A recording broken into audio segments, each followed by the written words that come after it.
मैं आपको एक छोटी सी बात बताना चाहता हूँ। कहते हैं कि यहाँ भगवान राम, लखनलाल जी और सीता जी पंचवटी में विराजमान थे। तो पंचवटी के अंदर लखनलाल जी भगवान राम से 5 प्रश्न पूछते हैं। कितने प्रश्न? 5। जो कि लखनलाल जी का पहला प्रश्न था, बोले महाराज माया माया माया, ये माया क्या चीज होती है? ये माया किसको कहते हो? तो जब लखनलाल जी ने ये पूछा कि माया क्या चीज होती है, माया किसको कहते हैं, तो यहाँ पर भगवान राम जोर से मुस्कुराए और कहने लगे, लखन तू पूछना चाहता है कि माया किसे कहते हैं? बोले हाँ।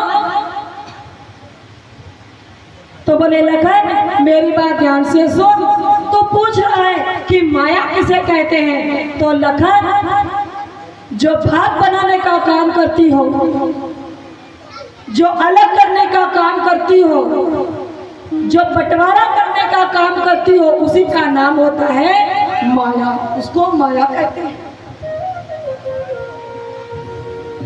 और लखन माया एक प्रकार की नहीं होती, माया 2 प्रकार की होती है। कितने प्रकार की? कौन कौन सी? वो ठाकोनी। मैं बताऊं? तो मैं बताती हूँ, ध्यान से सुनो। माया 2 प्रकार की होती है, एक विद्या नाम की माया और एक अविद्या नाम की माया। तो जो विद्या नाम की माया होती है वो व्यक्ति पढ़ करके भवसागर पार हो जाता है, और जो अविद्या नाम की माया होती है उसके अंदर व्यक्ति फंस करके ऊपर मर जाता है। ये अविद्या नाम की माया एक कुआं है, और जो व्यक्ति इस कुएं में गिर गया, मर गया, डूब गया ना, वो वापस नहीं निकल सकता। ये कुआं है। जामस जीव परा भव कृपा। लखन माया के 2 पार्ट हैं, एक अविद्या नाम की माया और एक विद्या नाम की। 2 पार्ट हैं। जैसे अपने इतने लोग बैठे, पुराने लोग हैं, गांव में हैं,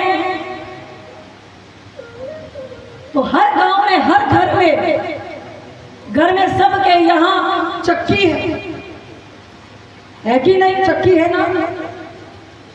वो 2 पार्ट वाली चक्की जिसके ऊपर हैंडल लगा होता है, ये 2 चक्की है, और चक्की के 2 पार्ट होते हैं। तो एक दिन की बात, एक बहन जो थी ना, वो चक्की चला रही थी, मतलब उस चक्की में आटा पीस रही थी। तो वो बहन एक मुट्ठी बाजरा भरे और उस चक्की में डाले, वो चक्की को चलाए, और वो सारा का सारा बाजरा आटा बन के बाहर निकल आता। तो जब वो बहन बाजरा पीस रही थी, आटा बन रहा था, तो वहां पर कबीरदास जी महाराज आए, और जैसे ही वो बहन चक्की चलाती, सारा आटा पीस गया, तो कबीरदास जी महाराज ने वहां देखा और खड़े खड़े रोने लगे। क्यों? बोले चलती चक्की देख कर दिया कबीरा रोए, और 2 बटन के बीच में साबुत बचाना।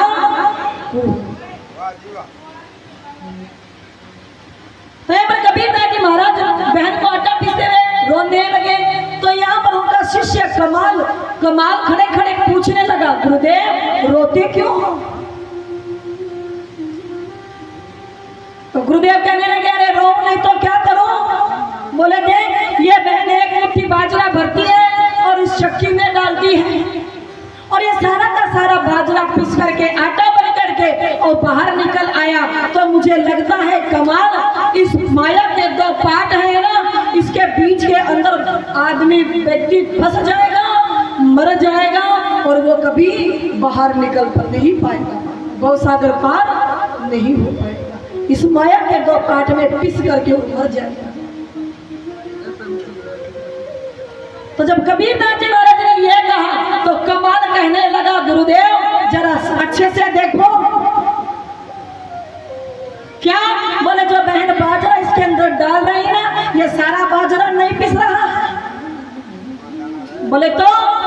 बोले इसी चक्की के अंदर आपने दो पार्ट देख लिए, हैंडल देख लिया, लेकिन आपने ये नहीं देखा कि उस चक्की के बीच में एक कील भी लगी होती है। क्या लगी होती है? कील। तो महाराज जो बाजरा उस कील से दूर भागेगा ना, वो बाजरा जल्दी ही पिस जाएगा और आटा बन जाएगा। और जो बाजरा समझदार होगा, बुद्धि होगी, तो वो बाजरा अपनी बुद्धि का प्रयोग करके और उस कील की शरण में चला जाएगा। और जो बाजरा उस कील की शरण में जाएगा ना, वो बाजरा कभी पिस नहीं सकता है महाराज। तो मेरे कहने का मतलब यही है कि इस संसार के अंदर भी 3 कीलें बताई गई। कितनी कीलें? कौन कौन सी? बोले संत, सदग्रंथ और भगवंत। तो जो व्यक्ति इन कीलों से दूर भागता है ना, वो व्यक्ति माया में जल्दी ही फंस कर करके और मर जाता है। तो जो यहाँ पर आपको सत्संग करवाया जाता है, संतों का संग करवाया जाता है, तो जो व्यक्ति सत्संग करता है, संतों का संग करता है, वो व्यक्ति जल्दी से माया में नहीं फंस पाएगा, वो भवसागर से पार हो जाएगा। इसीलिए मैं आप लोगों को कहती हूँ भाई ताली बजाओ, कीर्तन करो, भवसागर पार हो जाओ। लेकिन आप लोग तो मानते ही नहीं। यहाँ पर जयकारा बोलने में बड़ी कठिनाई होती है। नको लगाओगा, लगाओ लगाओ, नको ही लगाओ तो नको ही लगाओ।